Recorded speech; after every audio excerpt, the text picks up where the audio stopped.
welcome back to the Conscious Consultant Hour, Awakening Humanity. We've been talking this hour with Itzhak Beery, New York shaman extraordinaire.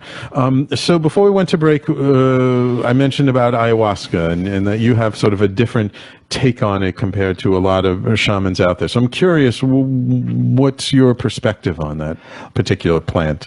Well, for the first thing is that ayahuasca is not shamanism. No, it's plant medicine. Okay. Yeah. So when people say, oh, I do shamanism, and they say, I've taken ayahuasca, that doesn't mean that you're a shaman. Okay. Okay. Yep. The second thing is that you have to understand that the people who administer ayahuasca, they are not shaman. Mm-hmm. Or most of them are not shamans. Right. They are ayahuasqueros, which means they are trained to hold the visions while they give other people ayahuasca. Mm-hmm. But that doesn't mean that they are healers. So if something happened during ayahuasca ceremony, they don't know how to handle it. Right, right. You know, I was offered to become ayahuasquero and I refused in Brazil. Ah. That's not part of my tradition. I see. But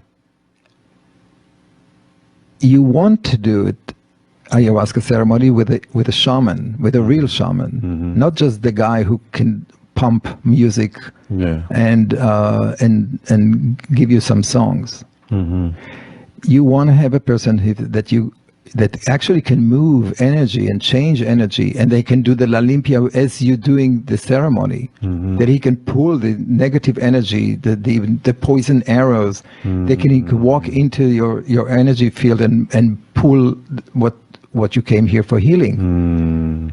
Ayahuasca is about healing. It's not about vision. Right, right. So a lot of people are coming because it's very popular, because some rock stars and models took that and it's very famous.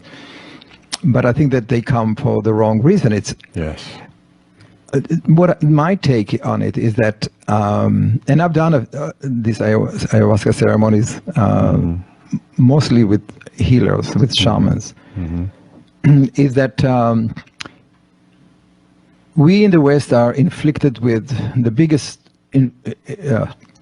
disease is our greed. And greed is not just money. No. Greed is also spiritual. And I think that what we are importing to the indigenous world is our greed. We are coming there, we are shelling so much money to Peruvian and Ecuadorians and other Colombian shamans or like shamans, that it's changed the ecosystem, the economics of the tribes. What it does is that a person that never needed money in tribes, all of a sudden come back from the United States with a pocket full of $50,000. What the hell is going to do? What is going to do with $50,000 in the forest, or in a community by the forest? So a lot of them are changing the way the community function. All of a sudden, there's a rich man and poor relatives. And I know a few of those who divorce, broke the family down. They create jealousy. They create envy in their communities. So every cup you drink have a price. And it's not the price that you pay for the ayahuasquero that give you the ayahuasca. It's the prices what the greed, the monetary greed that the Peruvian shamans or ayahuasquero does when he comes back home. Right. The effect, the broader effect of the exchange. Exactly. Gotcha. Every time that you drink ayahuasca here, and there are some people here who drink 80 times, 60 times, 100 times, that they drink every week, every other week. That's crazy. Every cup you drink, your responsibility is not just for your spiritual enlightenment. Your responsibility is for the forest. Your responsibility is how much ayahuasca, or how much copy, how much the vine is cut. It takes hundreds of years to grow a vine. Oh, really? How many chacarona leaves you cut to get the DMT? Yeah. There are some places that they can't plant anymore. So you are destroying the forest, you are destroying the ecosociety, the economics of the villages. And when I was in the Rio Negro in Brazil, one of the shamans from the Tucanos came to us, and he asked us to participate in a ceremony because he said that the spirit of ayahuasca came to the elders in the Amazon, and it says that it's very angry. I thought it was because of us, because we disrespected somehow the spirit of ayahuasca. But he said, no, it's not nothing with you. It's us. We don't respect the spirit of ayahuasca. We abuse it. And you know, the shaman that I worked with him there in our group had a Rolex watch and he had a boat. He was a tour guide. And after he did the afternoon ceremony for us, he took his boat full of ayahuasca, still tripping, went across the river and did another 40 or 50 people a ceremony there. This guy made thousands of dollars in one day. What did he do with the money? What did he contribute to the whole community? I see. And the other part is that when you take ayahuasca gives you a message. Right. It helps you. It guides you. Right. Every message is very important.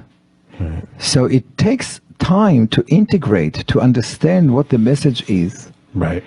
And for myself, and that's one of the big issues these days is there's not enough support on integration, and that's one of the things. And what I'm trying to do is it's really about building community and integration, because you have this peak spiritual experience, but how are you integrating it into your day-to-day life? And many people don't. Right. Now, I'm still integrating the same message that I received in 1997. Wow. And this is a life work. Yes. And so a person that does that 80 times, Yeah. what he or she takes out of that? Yeah.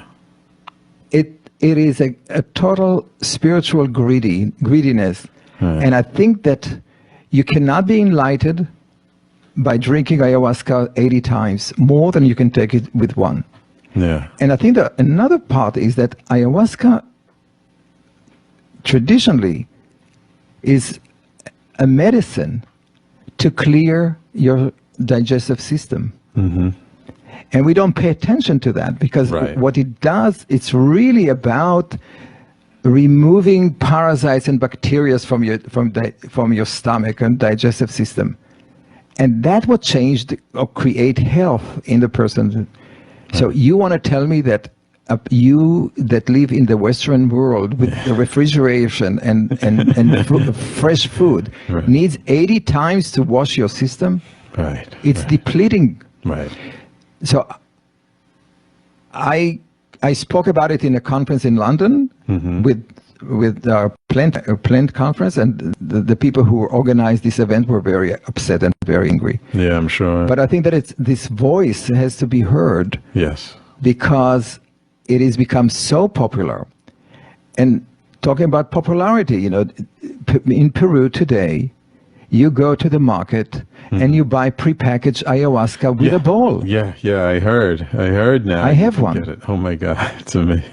So, I mean, it becomes... Where's the sacredness, right? It becomes mass market, and it's no longer a sacred ceremony. And I think that's where a lot of this, like this greed, it loses the sacredness of what's really supposed to happen in ceremony. I mean, a ceremony is supposed to be a sacred event, but if you're just going in and tripping and you're not honoring the spirit, you're losing the whole point. We've only got a couple of minutes left. It's been wonderful having you here. I'm just wondering, what do you hope people will get from reading your book, Gift of Shamanism?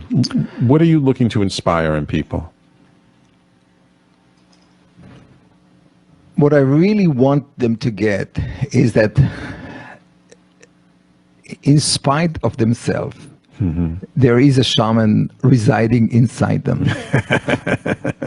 Yeah. And I'd like them to, through my stories, to reconnect with that ability to connect to the other sides, to the unseen world, to all these spirits that are waiting for them. And through that, to develop a deeper relationship to the environment and for the children and families and communities. But first, you have to own your shamans within you. Because we are all shamans. Yeah. We all have the ability and we all have the responsibility to take care of the environment, our families, our communities, and ourselves. Each other, ourselves and each other. Absolutely. Well, thank you so much, Itzhak, for taking time out of your busy schedule. The shamanic circles here in New York, they're still going on, right? Yes, we are 19 years. Great.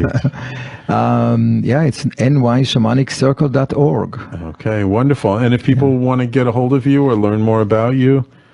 They can Google my name, or they can they can go to itzhakbeery.com. Okay, wonderful, wonderful. Thank you once again. You're very welcome. Been a pleasure having you here. I hope you guys enjoyed this special broadcast. Thank you, Orna. I see those wonderful hearts from the Facebook stream. I'm glad you listened in. And everybody, I appreciate, as always, everybody listening online and through the live stream.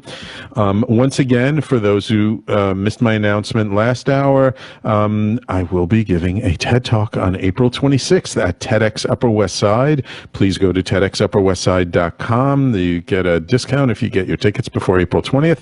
And actually, if anyone's interested, tonight, April 14th, is the local Manhattan Holistic Chamber of Commerce meeting starting at 6 o'clock. And you can go to ManhattanHolisticChamber.com, I believe is the website, or just Google Manhattan Holistic Chamber of Commerce if you'd like to come. Thank you all for listening. It's been a pleasure. I will talk to you all next week.